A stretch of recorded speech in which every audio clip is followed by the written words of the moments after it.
1956-57 में हमने बंदर का पाठ खेला पहले।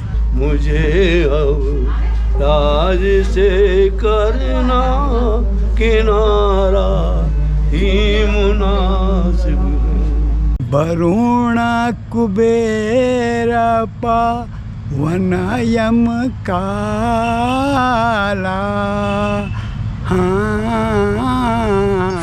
नमस्कार। यात्रा कथा यानी ट्रेवल टेल्स में आपका स्वागत है। उत्तराखंड में हिमालय के नजदीक एक विशाल बांध है जिसका नाम है टिहरी डैम। भिलंगना और भागीरथी के पानी पर जब ये बांध बना था तब कई गांवों के साथ एक शहर इसमें पूरी तरह समा गया था। वो शहर था टिहरी। टिहरी गढ़वाल के ग्रामीण क्षेत्रों के लिए ये बहुत बड़ा बाजार था। अगर हम भौगोलिक परिस्थिति देखें उस पुरानी टिहरी की तो एक कढ़ाई की तरह था। चारों तरफ जो हैं कई पट्टियाँ थी, रेका, रमोली और सारजुला, बहुत सारी पट्टियाँ थी और वो आम आदमी गांव का जो था वहाँ खरीदने के लिए सामान जाता था। लेकिन ये सिर्फ बाजार ही नहीं बल्कि इस इलाके का महत्वपूर्ण सांस्कृतिक केंद्र भी हुआ करता था और यहाँ की रामलीला समूचे गढ़वाल में प्रसिद्ध थी। जब रामलीला होती थी तो गांव-गांव से वहाँ लोग रामलीला देखने के लिए आते थे। अठूर से आते थे, धारमंडल से आते थे, प्रतापनगर साइड से आते थे, थौलदार ब्लॉक से आते थे। सब लोग वहाँ रामलीला देखने के लिए आते थे और जब रामलीला देखने के लिए आते थे तो एक और तो रामलीला देखते थे, दूसरी ओर एक दूसरे से मिलन होता था। पूरी रामलीला देख के जाते थे लोग। सुबह 3-4 बजे के करीब घर लौटते थे और आ जाते थे 8-7-8 बजे अपना स्नान ग्रहण कर लेते थे। पहले हमको हमारे महाजी पिताजी दरी लेकर के भेजते थे कि अपना स्थान वहाँ ग्रहण कर लो पहले आगे बैठने के लिए। कलाकार थे जो दिल से काम करते थे। बैठने के लिए इंफ्रास्ट्रक्चर नहीं था लेकिन हम दिल से बैठते थे। खासियत ये थी कि उस स्टेज में उस जमाने के लोग ऐसे थे कि जबकि जो है माइक का आविष्कार नहीं था, कुछ नहीं था, पेट्रोमैक्स से हम रामलीला करते थे तो उनकी आवाज़ इतनी बुलंद थी कि टिहरी के घंटा करते सुनाई देते थे। अब बताओ कैसे लोग रहे होंगे वो।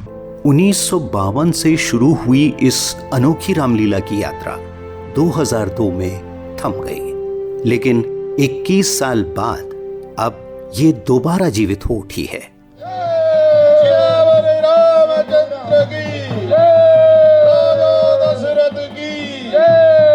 इस रामलीला को शुरू करने का ख्याल कई लोगों के जहन में आया। एक कलाकार हैं नरेश कुमार जो रावण का किरदार भी निभा रहे हैं। वो हमसे मिले पिछले साल में, उससे और पिछले साल जब मैं यहाँ पर अध्यक्ष बना। यहाँ पर टिहरी मूल विस्थापित विकास समिति का पंजीकरण हुआ है, उसका मैं अध्यक्ष हूँ। तो उन्होंने मेरे से संपर्क किया कि साहब हम रामलीला करना चाहते हैं। हमने कहा जरूर करिए। लेकिन बात बनी नहीं। आखिरकार एक प्रतिभाशाली और ऊर्जावान व्यक्ति ने इसे संभव कर दिखाया जिनका नाम है अभिनव थापर। अभिनव स्वयं टिहरी विस्थापित हैं और पुरानी टिहरी की रामलीला में हिस्सा भी ले चुके हैं। जब वो रामलीला शुरू हुई तो वो शुरू हुई, उन्होंने अपनी चौपाइयाँ, अपने गाने वो सब बनाया हमारे बुजुर्गों ने और वो धीरे धीरे समय के साथ पात्रों ने रोल खेला, अभिनय किया। उन लोगों की जो रामलीला है, जो लेखन था, जो मंचन था, जो गाने थे खुद के लिखे हुए, वो प्रसिद्ध हो गए गढ़वाल में चारों तरफ। तो जब वो प्रसिद्ध हुए तो उसको पौराणिक रामलीला को काफ़ी प्रसिद्धि मिली। जैसे आपको पता है टिहरी गढ़वाल की पौराणिक राजधानी भी है तो गढ़वाल में काफ़ी उस रामलीला का नाम हुआ। जैसे ऐसी पुरानी कई रामलीलाएँ हैं गढ़वाल में। डिम्बर गाँव में होती है, वो गाँव में ही होती है, 100 साल से ज़्यादा हो गए। मैठाणा में होती है, 100 साल से ज़्यादा हो गए। पर जो टिहरी की रामलीला है वो अपने आप में इसलिए थी क्योंकि वो उसमें मंचन, चौपाइयाँ, रोल जो अभिनय करते थे लोग। और इसी वजह से आप ये देखो टिहरी के कई कलाकारों को कोई नरेंद्र नगर, कोई श्रीनगर बुलाता था ये सब खेलने के लिए रामलीला पुराने ज़माने में। उनमें से एक धरोहर हमारे पास भी है। 1961 में उन्होंने वानर का रोल खेला, 73 में लास्ट उन्होंने रावण का रोल खेला और वो इतने फेमस थे रावण के रोल के लिए कि उन्हें नरेंद्र नगर से बुलाया गया। उन्होंने रावण का रोल खेला तो कहते हैं जब रावण मरा, जब वो सीन हुआ तो लोग रोने लग गए रावण के मरने पर। तो दशरथ बहुत ज़बरदस्त वो रोल खेल रहे हैं। तो ऐसे हमारे कई कलाकार हैं जिन्होंने पुराना, जिनको अनुभव है, उन लोगों से हमने सीखा भी है। बेटा राम, अब आप जानते हो कि मैं अब चौथी अवस्था में हूँ मुझसे अब राजकाज नहीं चल सकता। मेरी ये प्रबल इच्छा है, मेरी नहीं, मुनिवर वशिष्ठ जी और मंत्री जी की भी ये इच्छा है कि मैं आपको अपना उत्तराधिकारी घोषित करके आपका राज्याभिषेक कर दूं। पुरानी टिहरी की रामलीला के संवादों और चौपाइयों का एक खास अंदाज था। इन्हें ढूंढकर दोबारा संकलित करने में बहुत परिश्रम करना पड़ा। उस ज़माने में कोई कंप्यूटर टाइपराइटर तो थे नहीं, कॉपियाँ किताबें होती थी, आप अपना रोल ले गए, कोई अपना रोल ले गया। फिर 2002 में जब ये लास्ट रामलीला हुई, टिहरी डूब गया। टिहरी डूब गया, हम में से कोई नई टिहरी गया, कोई ऋषिकेश गया, कोई पशुलुक गया, कोई हरिद्वार गया, कोई देहरादून आया, कोई भानियावाला आया। देहरादून में भी कई जगह बसे हैं, टिहरी नगर, हम कामली रोड, कोई बंजारा वाला, कोई विद्या विहार, कोई नारायण विहार, देरा खास। तो ये सब लोग हमारे बिल्कुल छितर बितर हो गए। तो 21 साल तक ये लोग अपनी लड़ाइयाँ लड़ रहे थे, रोजी रोटी की, खाने पीने की, बच्चों के सेटलमेंट की, अपने काम धाम की। तो किसकी राम और किसकी लीला। फिर अभी कुछ सालों पहले हम लोगों ने तय किया कि इस रामलीला को करना है। तो 3-4 साल तो हमको डॉक्यूमेंट कलेक्ट करने में लगे। इसमें मेन हमारी टीम जो है नई टिहरी की, अनुराग पंजी वगैरह, उन लोगों ने डॉक्यूमेंट कलेक्ट किए, पुराने जो पात्र थे उनसे डॉक्यूमेंट लिए, लिखत थी जो हमारे पास वो सब इकट्ठा किया, उसको कंपाइलेशन किया, डे वाइज उसको डिस्ट्रीब्यूशन किया। आज हमारे पे पूरी स्क्रिप्ट तैयार है।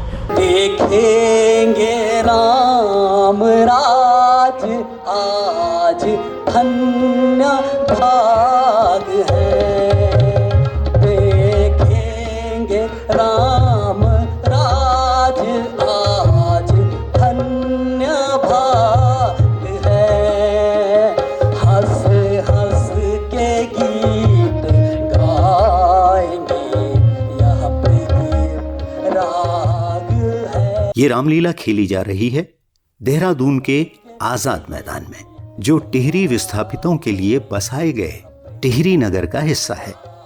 ये रामलीला पुरानी टिहरी की रामलीला से कितना मेल खाती है, ये कहना बहुत मुश्किल है। लेकिन यदि रिश्तों और मेल मिलाप के लिहाज से देखा जाए तो ये 100% कामयाब है। यहाँ पर एक अभी रामलीला जो हो रही है, वो एक कल्पना है कि हमारे जो आने वाली पीढ़ियाँ हैं वो केवल देहरादून की ही न रह जाए, प्लेन्स की ही न रह जाए। उन्होंने अपनी जो हमारे मूल्य थे उन मूल्यों को इकट्ठा करने के लिए, इसलिए बहुत भीड़ भी हो रही है, लोग आ भी रहे हैं और देख भी रहे हैं। जो हमने देश को दिया है 2400 मेगावाट की बिजली का एक बड़ा प्रोजेक्ट, जो संसार का सबसे बड़ा डैम है, लगभग 96 किलोमीटर लंबा रिजर्वायर है और सबसे ऊंचा जो बांध है एशिया का, उसको उन टिहरी वासियों ने दिया। एक सुकून भी है उनके दिल में कि हमने आने वाली पीढ़ी को जो नई चीज़ दी है वो बिजली दी है।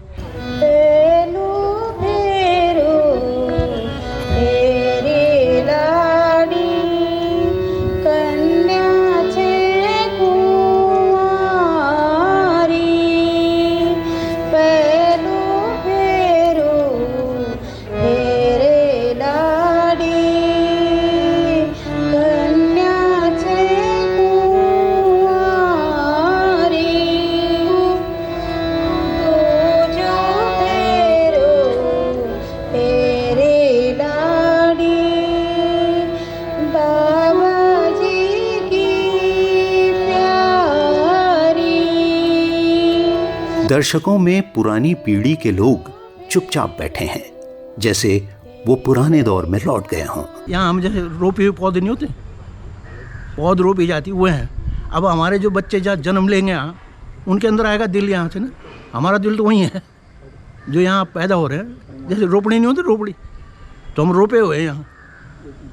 तो हम यहाँ से तभी आत्मसात कर पाएंगे जब हमारे तीसरी पुश्त दूसरी पुश्त आएगी। उनको पता भी नहीं है, बल्कि हमारे जो नाते पोते हैं ना, वो जाने के बोलते कहाँ जा रहे, पहाड़ जा रहे, क्या जा रहे। उनके अंदर थोड़ी बात, तो नए लोगों के अंदर तो बात आ रही है, लेकिन हम नहीं ला पा रहे उसको।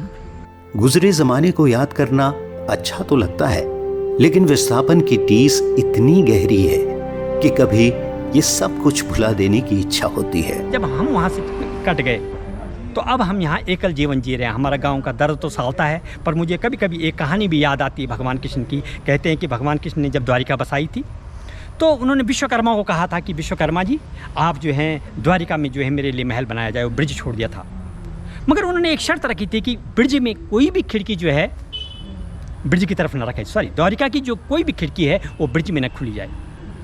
विश्वकर्मा जी ने बनाया, और जब पूरे महल बन गया तो उन्होंने कहा प्रभु अब बन गया, मुझे जाने की इजाज़त दी है, द्वारका नगरी तैयार हो गई। तो उन्होंने पूछा कि मुझे एक संशय है कि आपने ब्रिज में ऐसा क्यों कहा कि मेरे महल की कोई भी खिड़की ब्रिज की तरफ न खुले। तो क्योंकि भगवान कृष्ण जगत गुरु भी माने जाते हैं, तो उन्होंने वो उत्तर दिया कि भविष्य, मैंने इसलिए वो खिड़कियाँ नहीं रखी कि हम अतीत को देख करके भविष्य का निर्माण नहीं कर सकते। आज सब दिल से बिसारा मुझे, आज किस्मत को अपनी खड़ी रो रहे, आज किस्मत को अपनी खड़ी रो रहे।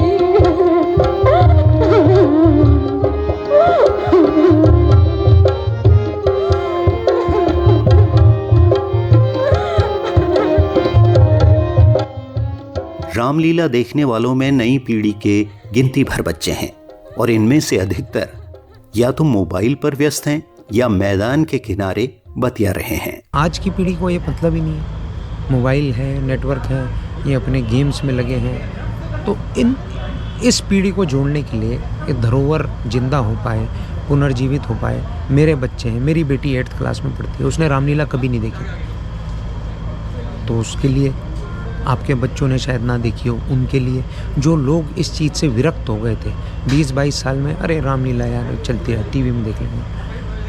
इसमें ये हमारा सोसाइटी गैदरिंग है, इसमें लोग मिलते हैं। मेरे पिताजी आए आज, हम टीरी डूबने के हम 2001-2 में हम लोग देहरादून आ गए थे, तो उनको कई अपने पुराने स्कूल के साथी मिले। एक मेरे पास अंकल आए, राकेश पांडे जी, वो हमारे साथ रोल भी खेल रहे हैं केवट का।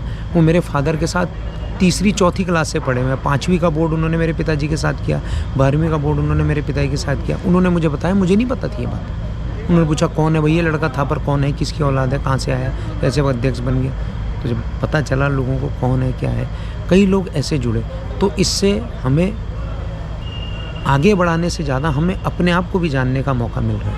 ये रामलीला इतनी बड़ी चीज़ है जिसको हम समझे नहीं है। विश्व का सबसे बड़ा नाटक, सबसे बड़ा काव्य है। अब क्योंकि हमें नए लोगों को अट्रैक्ट करना है, नए बच्चों को, हमें वो रामलीला का पता है, उनको नहीं पता है। तो नए लोगों को अट्रैक्ट करने के लिए हमने इसमें कुछ डिजिटल वे में इसको पेश करने की कोशिश की। जैसे आप पीछे देख रहे हैं डिजिटल स्क्रीन है, ये पहली बार उत्तराखंड में ऐसा है कि डिजिटल स्क्रीन के माध्यम से मंचन हुआ। यहाँ पे लेज़र शो चलता है। उत्तराखंड में आज तक किसी रामलीला या किसी ऐसे सांस्कृतिक कार्यक्रम में लेज़र शो नहीं चला है। ये 11 दिन तक लेज़र शो चलता है, पहले दिन से हुआ है, लास्ट दिन तक चलेगा। ड्रोन की व्यवस्था हमारे पास है, ऑनलाइन ड्रोन की।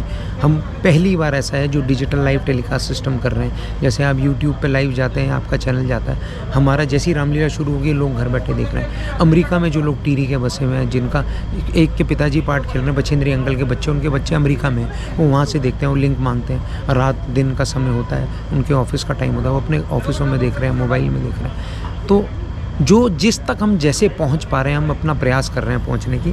तो भव्य बनाने में जाहिर है संसाधन भी बहुत बड़ी चीज़ है, हम जूझ भी रहे हैं, पर ठीक है, भगवान राम का काम है, वो जो करेंगे वो हमको मंजूर है।